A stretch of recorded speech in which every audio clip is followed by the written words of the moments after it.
Hey y'all, welcome back to my channel. So my name is Ariel, aka ArtistryxAriel, and today is Juneteenth, and I want to do a look, but I really have not had the energy to do a look. So I decided to edit an old YouTube video that I made literally like, I don't even know if it was like October, November of last year, but I just never edited it and I never posted it because I really didn't like the look. But anyways, I want to just use this like video to just talk about Juneteenth because I feel like it's really important for us to talk about the past in order for us to recognize like what has happened. We don't repeat the BS basically that our history, things that have happened in history. I feel like it's really important for us to learn about our history and things that have happened, the significance of events. So today we're going to talk about Juneteenth. Okay, so before I dive into Juneteenth, I'm just going to say that any knowledge that I've used or like read from like different websites and stuff, I will just put the website down below just as a reference. But before we begin, so Juneteenth is a result of the Civil War. The Civil War started in 1861 and it did not end until 1865. The Emancipation Proclamation was passed. That was January 1st of 1863. But, the Civil War was still going on and the Union had no place or like, they didn't have the authority at that time to really set it in place in the Confederacy areas. So the Confederacy, before the Civil War began, they basically wanted to secede from the United States or the Union at the time because they wanted to still use slavery. Because in the South, they profited off of forced labor, and if they didn't have slavery anymore, their profits, their wealth, their money, all that stuff would basically go down, and they didn't want that shit to happen. But anyways, so the Union did not officially win until 1865, technically. So that's what I want to talk about. Okay, so the Union officially won the American Civil War in April of 1865, but the final Confederate surrender did not come until June 2nd of 1865 in Galveston, Texas.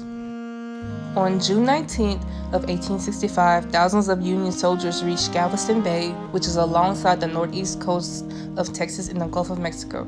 They announced at their arrival that all enslaved people in the state were freed by executive order. According to the National Museum of African American History and Culture, it says that at that time in 1865, more than 250,000 black people were being held as slaves in Texas alone. In April of 1865, the Confederate General-in-Chief Robert E. Lee surrendered to Commanding General Ulysses S. Grant of the U.S. Army after the Battle of Appomattox. I'm sorry if I'm mispronouncing it. Courthouse in Virginia. So although this was technically like the end of the war, in other areas of the South, like there were still battles going on well into May of 1865. So it was not until June 2nd of 1865 that the Confederate General Edmund Kirby Smith finally surrendered to the U.S. forces. And I feel like this is really important to note because although Juneteenth, that's when they were told that they were free. Even though they were told that they were free, I know for a fact that there were still parts of the South that they were still, getting away with slavery. They may have not called it that, but they were basically still slaves going around. There was a whole story a couple years ago about a man that was still alive. He didn't realize that he was, free. Or like they were just telling the story that like in certain parts of Mississippi and other areas of the South, they didn't receive that news for a very long time. And I'm grateful that, we have Juneteenth to celebrate the fact that that is when we truly and honestly, we got our freedom. At the same time, I know that we weren't free for a very long time because there was still so much racism going around. There were people who were free, but they didn't know what to do. So they were still, working like on these plantations and stuff, still being mistreated. And even those who may have not been slaves, they were forced to get work, with people who were mistreating them, and treating them terribly, barely paying them, still doing the work that they would have been doing as a slave. They just didn't want to call it that at that point because, that was illegal.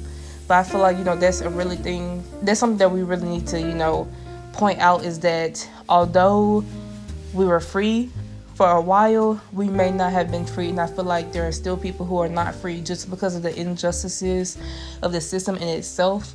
We're just facing a different, reality of slavery, in my opinion. But, that's a whole nother story for a whole nother day. I'm going to read a little section from the nps.gov website that I'll have a link down below. So it says, in the years before Granger's landing, news of the proclamation was slow to reach Texas and did not reach some quarters at all, which I feel like you need to note that. In other places, the news was hidden by slaveholders, to preserve slavery. So I feel like that's something that truly honestly happened in more than just Texas. But continue on the paragraph that I'm reading. One of Granger's first acts was to announce freedom for African Americans. Many left Texas immediately for the North or to search for family in other slave-holding states. Even freedom seekers with no fixed destination left their place of bondage, if for no other reason than to grasp freedom for the first time. And I can't even imagine how they felt. Like, you have, for generations, your people have been abused and have seen such inhumane acts, and you're free. And I know for a fact that there were people who were wishing to be free, but once they got that freedom, they had no idea to do. And what would you expect them to do? Because they've been in this bondage for so long. Freedom is a thing that they hadn't seen in centuries, and now they're free and they, escape. And I wonder about the people who, may have left, let's say Texas, for example, and maybe they went off to Georgia or Tennessee or Alabama or Mississippi, like looking for relatives, or trying to just start a new life because there was just too much trauma in that area. And imagine going to a whole nother state, and what happens if you end up in a situation and now you're forced to be a slave or an indentured servant, like on a plantation basically. And I can't imagine what they were trying to just grasp the idea of freedom and having to grasp the inhumane acts that they were that they experienced. It's just crazy. Oh my God. The Juneteenth celebration grew during the years following the Civil War, with many formerly enslaved African Americans and their descendants making annual anniversary pilgrimage to Galveston, Texas. Although the ratification of the 13th Amendment to the U.S. Constitution in December of 1865 ultimately abolished slavery in all areas of the nation, Juneteenth captured the jubilation of the end of slavery in the Confederacy. In 1980, Juneteenth became an official state holiday in Texas and has since been adopted by 45 states and the District of Columbia.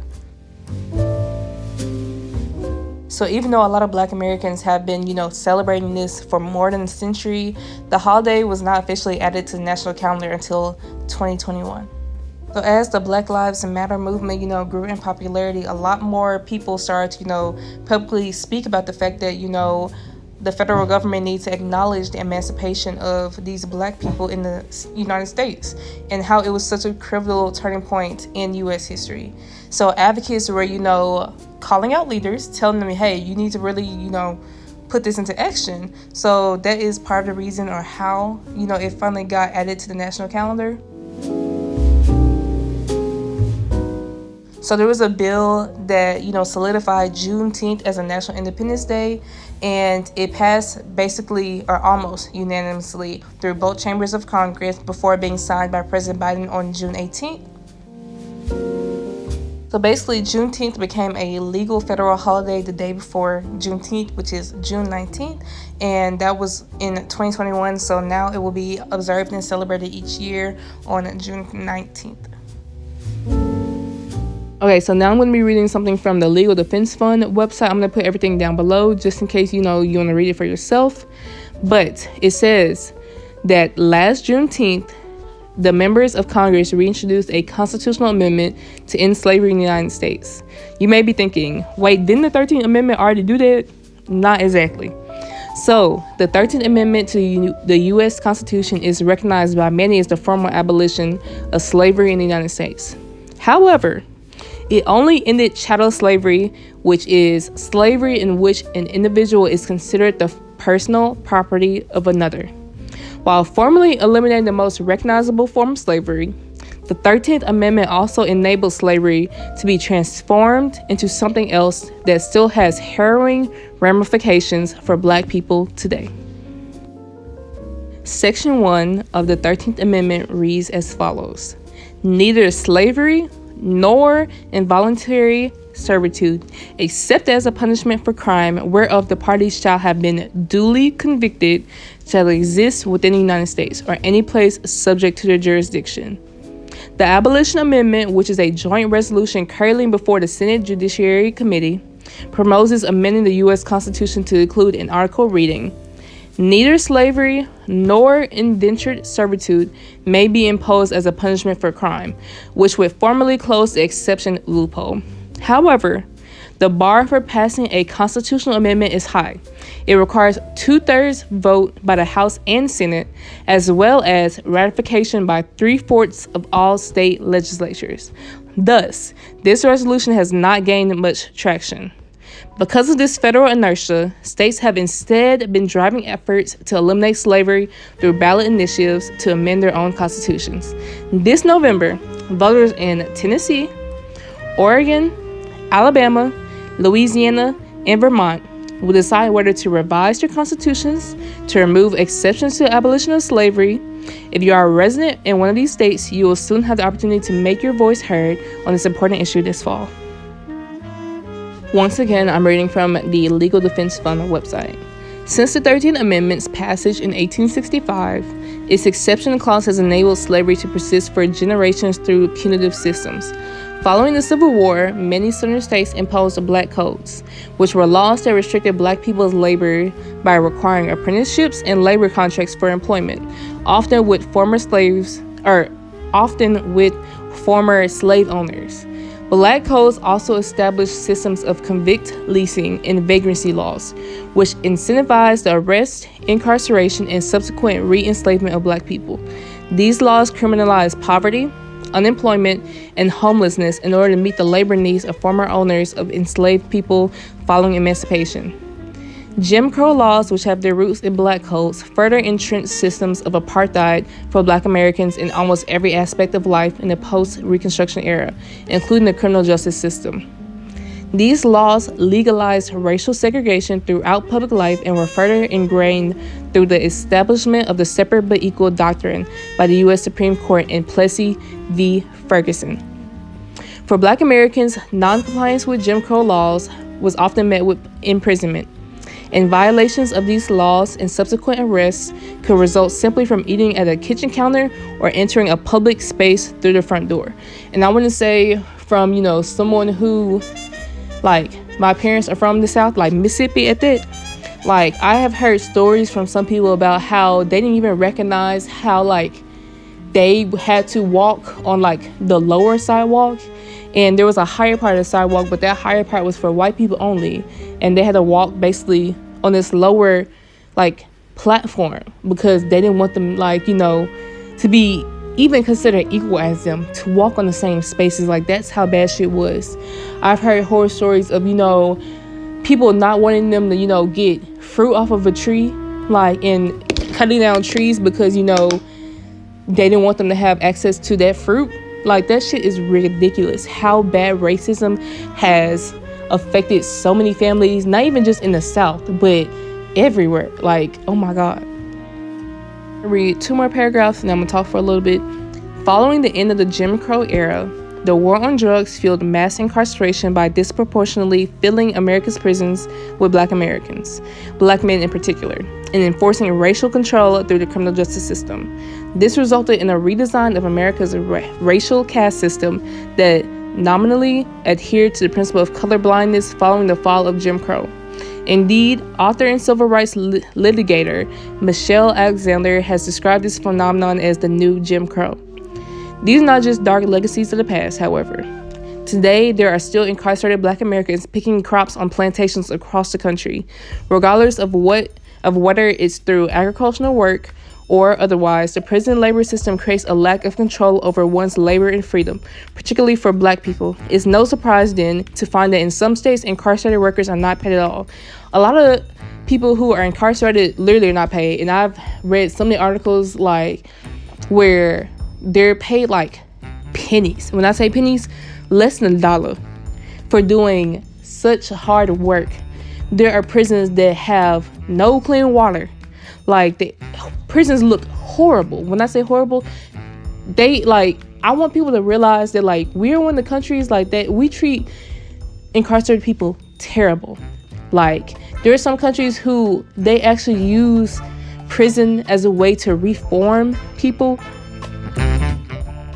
Okay, so I know earlier that I said, you know, this fall, you know, voters will have, you know, the chance to like, you know, vote on certain things like dealing with slavery. But I realized that this article is from 2022, so scratch that. But I just want to talk about how the fact that, you know, there are 19 states, as far like this article is an older article, so you know it may be different now, but there are 19 states with constitutions that explicitly permit either slavery and voluntary servitude or both as a punishment of a crime. It truly baffles me how the prison system works. Like, it is terrible. I suggest, you know, if you want to learn more, like look up articles about like the Louisiana like prison system, because I know that I believe that one of their biggest like prisons is literally on a former plantation. Like, what in the world? But anyways, I really hope that y'all like this video. I know that this is like a longer video of me just talking, but I just really wanted to use my platform to like put out some information that I feel like, you know, is necessary that we all learn. And I'll be doing more videos like this, so if you know there's any specific topics that y'all want me to really just like delve in, please let me know. But I hope y'all have a great day, and I love y'all so much. Bye.